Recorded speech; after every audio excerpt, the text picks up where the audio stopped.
बिस्मिल्लाहिर्रहमानिर्रहीम। सीसीएनए की स्विचिंग हम लोगों ने पढ़ी थी। सीसीएनए स्विचिंग हम लोगों ने विलेन के बारे में, एसटीपी के बारे में, और लास्ट क्या पढ़ी थी हम लोगों ने, लेयर टू जाके प्रोटोकॉल, सीडीपी और एलडीपी के बारे में। इतर चैनल पढ़ी थी हम लोगों ने, इतर चैनल नहीं पढ़ी थी। चलो राउटिंग स्टार्ट कर लेते हैं, देखते हैं जरा में से अगर कोई हमें टाइम मिला तो जो स्विचिंग जो भी हमें टॉपिक रहते हैं उन्हें भी जाके पढ़ लेते हैं। तो राउटिंग में स्टार्ट कर लेते हैं, ठीक है। राउटिंग का यहाँ पे नॉलेज हो। एक चीज़ याद रखें, स्विचिंग हम लोग कहाँ पे यूज़ करते हैं? स्विचिंग हम लोग लैन के ऊपर यूज़ करते हैं। स्विचिंग हम लोग किन किन डिवाइसेस के ऊपर काम करते थे? स्विचिंग हमारे पास हब के ऊपर, स्विच के ऊपर, ठीक है। और मेन जो हमारे यहाँ पे क्या थी, फोकस थी, वो स्विच के ऊपर थी, लेयर 2 डिवाइस के ऊपर थी। हब जो है वो हमारे पास लेयर 1 की डिवाइस है। लेयर के ऊपर हम लोगों ने क्या करें, लेयर के ऊपर हम लोगों ने स्विच के ऊपर काम करी थी। स्विच हमारे पास लेयर 2 की डिवाइस है। स्विच में हमारे पास in case of OSI reference model, इसकी पीडीयू क्या थी, फ्रेम। स्विच लर्न करता है, क्या लर्न कर लेता है? स्विच काम क्या करता है? 3 काम करते हैं। कौन कौन से? Address learning, source MAC address, और क्या करता है? दूसरा फॉरवर्ड फिल्टरिंग करता था, destination MAC address. Third loop avoidance करता था। लूप अवॉइडेंस के लिए मेरे पास एसटीपी बाय डिफॉल्ट इनेबल थी। तो आज हम लोग पढ़ते हैं राउटिंग में। राउटिंग में जिस डिवाइस के ऊपर लोगों ने काम करना है उन्हें राउटर कहते हैं। ये लेयर 3 की डिवाइस है। किसकी? लेयर 3 की डिवाइस है। वैसे हमारे पास स्विच में लेयर 3 की स्विच भी आती है हमारे पास। लेयर 3 की स्विच भी आती है। उसमें हम लोग राउटिंग भी कर सकते हैं और स्विचिंग भी कर सकते हैं। और राउटिंग हम लोग राउटर जो वैन के लिए यूज़ करते हैं, वाइड एरिया नेटवर्क के लिए यूज़ करते हैं। एक सूबे से दूसरे सूबे के साथ यहाँ पे अगर मैं कोयटा टू कराची में कनेक्ट होना चाहता हूँ तो मैं वैन के थ्रू कनेक्ट होऊंगा। किसके? राउटर के थ्रू। अब बात ये आ गई, अगर एक राउटर यहाँ पे पड़े कोयटा में और एक कराची के किसी भी पॉइंट के ऊपर है, ये जब दोनों आपस में कनेक्ट होंगे तो इनके दोनों में जो जाके मीडिया यूज़ होगा उससे स्मार्ट केबल या सीरियल केबल कहते हैं। क्या कहते हैं? स्मार्ट या सीरियल केबल। अब स्मार्ट या सीरियल केबल की लेंथ कितनी होगी? ज़्यादा से ज़्यादा 20 मीटर, 30 मीटर। जो हमारे पास पड़ी है इस वक्त कोई यहाँ पे 7-8 मीटर की होगी। तो ये क्या कोयटा तो कराची है, कैसे क्या केबल अभी बिछाते हैं लोग, सीरियल केबल?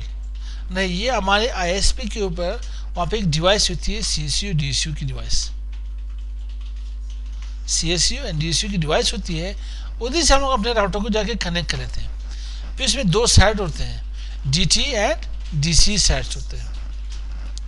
डीसी वो साइड होती है जहाँ पे हम लोग अपने बैंडविड्थ वगैरह यहाँ पे कॉन्फ़िगर कर लेते हैं, क्लॉक रेट वगैरह वहाँ पे क्या करते हैं, कॉन्फ़िगर कर लेते हैं।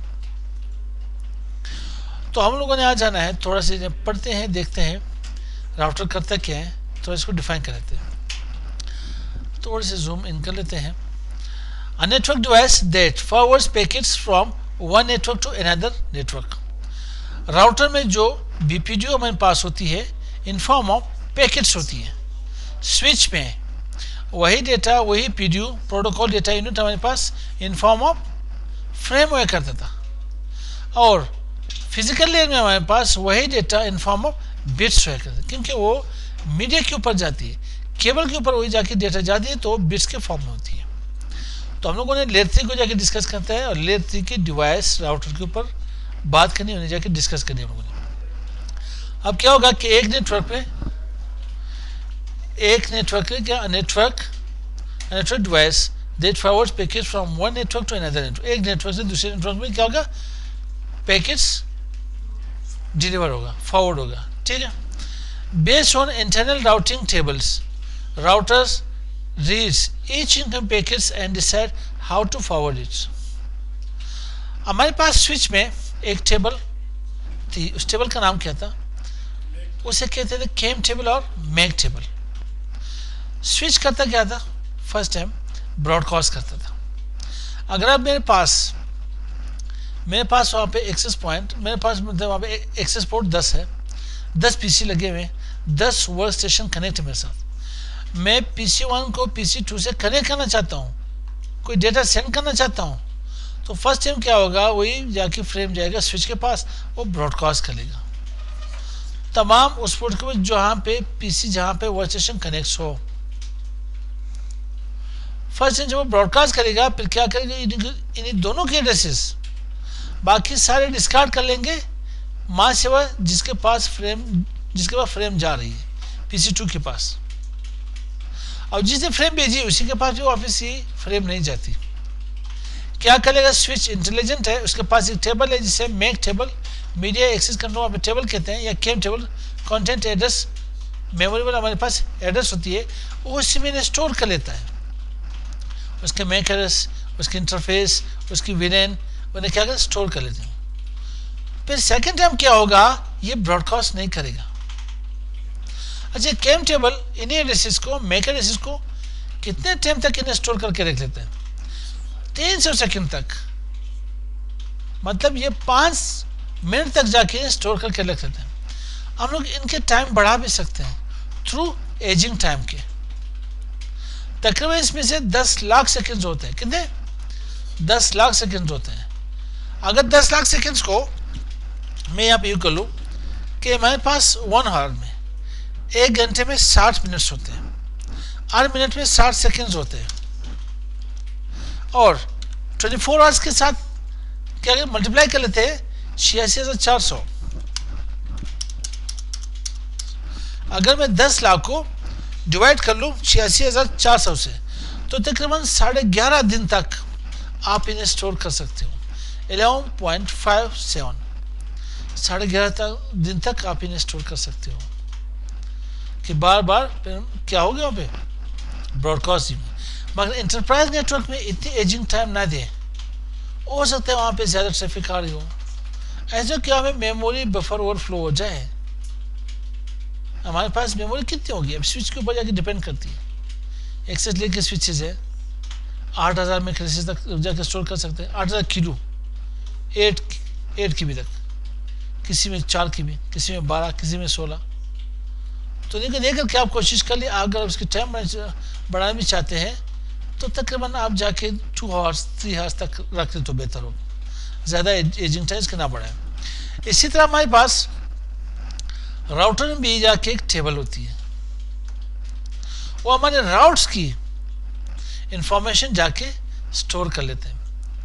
राउट से जाके दिख रहा है राउट, पाथ, पैसेज, वे, कोर्स, सब तो ये रास्ते को तो कहते हैं ना। अब यहाँ पे हमारे पास जितने भी नेटवर्क्स आ रहे हैं वो सारे यहाँ पे स्टोर होंगे आपके एक ही राउटर के राउटिंग टेबल में। इसके टेबल को राउटिंग टेबल कहते हैं। यहाँ पे क्या बोल, routers reads each incoming packets, जो भी पैकेट्स आएगा वो उन्हें रीड करेगा। इसके ऊपर 2 कौन से एड्रेसेस है, सोर्स, डेस्टिनेशन, एक लॉजिकल एड्रेस होगी। लॉजिकल एड्रेस जब भी आ जाए वो IP की बात हो रही है। लेयर 2 में मैक जाके पे लर्न होता था, लेयर 3 में IP को जाके लर्न करते हैं। तो पैकेट के ऊपर हमारे पास क्या होगी, सोर्स IP एड्रेस, किसने भेजिए, कहाँ भेजिए, डेस्टिनेशन IP एड्रेस उसी पैकेट के ऊपर होगी। And decide how to forward it, फिर डिसाइड कर लेते हैं इसे कैसे जाके भेजना है। डायरेक्टली कनेक्टेड है उसको सेंड करना है, या मेरे पास कोई 10-20 होप काउंट के ऊपर है। अब होप काउंट के जल्दी इसको हम लोग जाके समझते हैं आगे कहाँ पे, बल्कि मैं इन्हें राउटर समझ लेता हूँ। ये राउटर मेरे पास, ये राउटर यहाँ पे, ये मेरे पास राउटर से कुछ। अब मैं राउटर 1 से 2, 3, 4 से मैं 1 to 4 कम्युनिकेशन करना चाहता हूँ, तो दरमियान कितने होप काउंट आएंगे, 1, 2 होप काउंट मेरे पास आ रहे हैं। तो फिर ये देखते हैं कि यार मैं इसे सेंड करूँ, इसी पैकेट को फॉरवर्ड कर लूँ, किस राउटिंग टेबल के ऊपर में काम करना है, किस जाके राउटिंग प्रोटोकॉल के ऊपर हम काम कर रहे हैं। IRIP के ऊपर काम कर रहे हैं, EIGRP के ऊपर काम कर रहे हैं, OSPF के ऊपर हम काम कर रहे हैं, IGP के ऊपर काम करें। IGP आजकल यूज़ नहीं होती, यूज़ होती है तो हम लोग बहुत कम इन्हें यूज़ करते हैं। या BGP की बात हो रही है, ठीक, इन्हें देखते हैं। The destination address in the packet determines which LAN interface outgoing packets are directed to. अब ये इंटरफेस की भी बात कर रहे हैं. आपके पास क्या करता है, डेस्टिनेशन एड्रेस, जो डेस्टिनेशन एड्रेस वहाँ पे लिखी उसी पैकेट के ऊपर, वो डिटरमाइन कर देती है कि मैं किस इंटरफेस से होके जाऊँ, किस नेटवर्क के ऊपर है. अब मेरे पास यहाँ पे 3 इंटरफेसेस लगी हुई है, एक के ऊपर एक नेटवर्क जा रही है. अब हमारे पास एक चीज़ आती है, राउटिंग प्रोटोकॉल, एक होती है राउटेड प्रोटोकॉल. राउटिंग प्रोटोकॉल में डिफरेंस क्या है. अब यहाँ पे ये देखते हैं, मेरे पास एक राउटर यहाँ में भी कनेक्ट, एक राउटर यहाँ में भी है, एक राउटर यहाँ में भी है. अब मैंने यहाँ से चेक कर लेना है, बल्कि इसको यू कर लेते हैं, यू. अब ये यहाँ से कनेक्ट, ये यहाँ से कनेक्ट, ये यहाँ से कनेक्ट. अब किसे ये कि इस राउटर ने यहाँ पे जाना है, तो इसका आईपी यहाँ पे 10.0.0/30 है यहाँ पे, और यहाँ पे मेरे पास आईपी आ रहे 20.0.0/30 आ रहे हैं. 30 में पॉइंट टू पॉइंट कनेक्ट है. ठीक, इस इंटरफेस के ऊपर यहाँ पे मेरे पास 30.0.0/30 आ रही है. अब जब यहाँ पे पैकेट आएगी राउटर 1 से, पैकेट आएगी राउटर 2 के ऊपर. अब ये देखेगा कि किस नेटवर्क के ऊपर जाके उसकी जो डेस्टिनेशन एड्रेस है, आई डेस्टिनेशन के ऊपर 10 लिखा गया है या 20 लिखा गया है या 30 लिखा गया है, तो वो फिर इसी इंटरफेस के ऊपर भेजेगा इन्हें, उसी इंटरफेस के ऊपर पैकेट को फॉरवर्ड करेगा. समझ आए तो इसका. फिर यहाँ पे क्या होगा हमारे पास, in large scale enterprise routers, अगर के पास बड़ा नेटवर्क हो लार्ज स्केल में, तो क्या, the current traffic load, congestion, LAN cost and other factors determines which LAN is forward to. बड़ा नेटवर्क होगा, उसमें देखते हैं कि शॉर्टेस्ट पाथ कौन सा होगा. राउटर करता क्या है, बेस्ट पाथ डिटरमाइन कर लेता है. बेस्ट पाथ कैसे करता है राउटर में, वो सलाह कहाँ से आ गई, राउटिंग प्रोटोकॉल के थ्रू आ गई, मीडिया के थ्रू आ गई. कौन सी मीडिया यूज करनी है, कौन सा राउटिंग प्रोटोकॉल बेस्ट होगा कि मैं 3 हॉप काउंट के ऊपर कनेक्ट हूँ, मैं डायरेक्टली वहाँ पे हो, डिफॉल्ट नेटवर्क के ऊपर मैं काम कर लूँ, रिप के ऊपर मैं काम कर लूँ, रिप वर्जन 2 है, 3 के ऊपर मैं काम कर लूँ, या जेडपी को मैं जाके मैं काम कर लूँ, या ओएसपी के ऊपर मैं काम कर लूँ, एयरवाइस. तो उसको जाके शेयर करके देन जाके ना अपने पैकेट को फॉरवर्ड कर लेगा. अब राउटर की शक्ल तो ये नहीं है, ठीक है, ऐसे एक सिंबल यहाँ भी दी गई है राउटर की.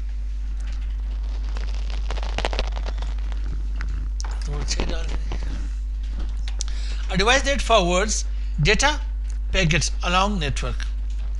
क्या होगा, डिवाइस जो फॉरवर्ड करेगा डेटा पैकेट्स अलाउंग नेटवर्क, अपने नेटवर्क को देखें. Router is connected to at least 2 networks, commonly 2 LANs or WANs, or LAN and its ISP's network. Router connect होगा या तो अपने LAN से कनेक्ट होगा, या किसी LAN के साथ बोले तो किसी स्विच के साथ कनेक्ट होगा, या किसी राउटर के साथ कनेक्ट होगा, या किसी ISP's नेटवर्क की जब बात की तो CSU DSU की बात कर ली. डायरेक्टली हो सकता है किसी राउटर के साथ कनेक्ट हो, या किसी स्विच के साथ कनेक्ट हो, या तो किसी CSU DSU डिवाइस के साथ कनेक्ट हो. अब यहाँ भी मेरे पास कहाँ तक, router are located at gateways, the place where 2 or more network connected.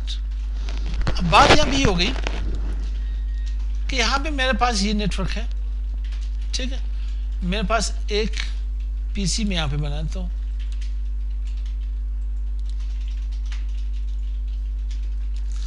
अब इन्हें यहाँ पे सिलेक्ट कर लेते हैं, और यहाँ पे कोई आईपी असाइन कर देता हूँ 50.0.1, और यहाँ भी असाइन कर देता हूँ 50.0.2. ये मेरे पास एक नोड की आईपी है. क्या है, एक नोड की आईपी है, एक वर्क स्टेशन की आईपी है, ठीक है. अब ये जब जाएगा इस नेटवर्क के ऊपर, तो राउटर इसको जाके एक रास्ता तो भी देगा, एक गेट इसको देना चाहिए, एक पोर्ट देना चाहिए। तो ये जाएगा, जब ये पैकेट यहाँ से होके जाएगा तो किस गेटवे से होके जाएगा, इस गेट से होके जाएगा। तो राउटर में ये गेटवे हम लोग डिफाइन करते हैं। अगर आप दूसरे नेटवर्क में जाना चाहते हो तो आपको अपने गेटवे से होके जाना पड़ेगा। ठीक है भाई। तो ये गेटवे जो वर्ड यूज होगा ये राउटर के अंदर यूज होगा। अब मैं डीएसएल यूज करूं, डीएसएल पीसीएल की एक डिवाइस है, डीएसएल को मैं यूज करूं तो अब क्या होगा, मेरे पास गेटवे एड्रेस क्या होगा। मैं आता हूं, right click, open network sharing centre में आ जाते हैं। यहाँ से ओपन कर सकते हो नेटवर्क शेयरिंग सेंटर। यहाँ पे ये मेरे पास इंटरनेट में आ जाते हैं डिटेल्स में। 192.168.10.1 ये मेरे गेटवे है। क्या है? गेटवे एड्रेस है। अब मैं जितने भी मेरे पास जितने भी डेटा जा रहा है तो डीएसएल से होके जा रहा है। ये एड्रेस मेरे डीएसएल की है। मैं यहाँ पे 192.168.10.1 ये मेरे डीएसएल की एड्रेस है। ये मेरे गेटवे की एड्रेस है। ये यहाँ पे लैन के ऊपर डिफाइन की गई है 192.168.10.1। ये मेरी राउटर की आईपी, ये मेरे डीएसएल की आईपी, ये मेरे मॉडेम की आईपी है। जितने भी डेटा मेरा जा रहा है तो डीएसएल से होके ही जाएगा। तो इसलिए तो ये डीएसएल को लोग राउटर भी कहते हैं, मिनी राउटर, स्मॉल राउटर भी नहीं कहते हैं, क्योंकि हमारे नेटवर्क को राउट कर रहा है। इस वक्त ये आईपी कौन सी है? ये हमारे पास प्राइवेट आईपी एड्रेस है क्लास सी की। प्राइवेट आईपी एड्रेस के ऊपर कभी भी नेट नहीं एक्सेस कर सकते आप लोग, मगर यहाँ पे इन्होंने एक टेक्निक यूज की जिसे नेट कहते हैं, नेटवर्क एड्रेस ट्रांसलेशन कहते हैं। बाद इसी के अंदर जाके पोर्ट एड्रेस ट्रांसलेशन। आगे पास कई प्राइवेट एड्रेस को एक पब्लिक आईपी एड्रेस के ऊपर हम लोग मैप कर लेते हैं। देन जाके फिर हमारे पास प्राइवेट आईपी एड्रेस के ऊपर नेट एक्सेस होगी, हम लोग एक्सेस कर सकते हैं। तो अब आते हैं यहाँ पे हमारे पास, कहाँ पे है हम, यहाँ पे राउटर आर लोकेटेड गेटवे तो पढ़ लेते हैं। Router use headers and forwarding tables to determine the best path for forwarding the packets, and they use protocols such as internet control message protocol। ये ICMP है क्या? ये हमारे पास पिंग की प्रोटोकॉल है। जब भी हम लोग नेटवर्क को चेक करते हैं तो उसकी नेटवर्क कनेक्टिविटी के लिए हम लोग पिंग यूज करते हैं। जब भी हम लोग नेट चेक करते हैं, मेरे पास नेट काम कर रहे हैं नहीं, तो हम लोग यहाँ पे पिंग टाइप ये कर देते हैं। ठीक है, यहाँ पे लिखते हैं google.com। अगर ये मेरे पास रिप्लाई आएगी तो मैं समझूंगा कि मेरे पास यहाँ पे नेट एक्सेस हो रहा है, 4 पैकेट सेंड कर लें। ना हो गूगल के एक डीएनएस एड्रेस है जिसे पिंग a.8.8.8 -t ये जाके टर्मिनेट ना हो, वैसे जाके 4 पैकेट सेंड कर दे 32 बाइट की। तो मेरे पास नेटवर्क क्या कनेक्टिविटी सही हो रही, सही जा रही।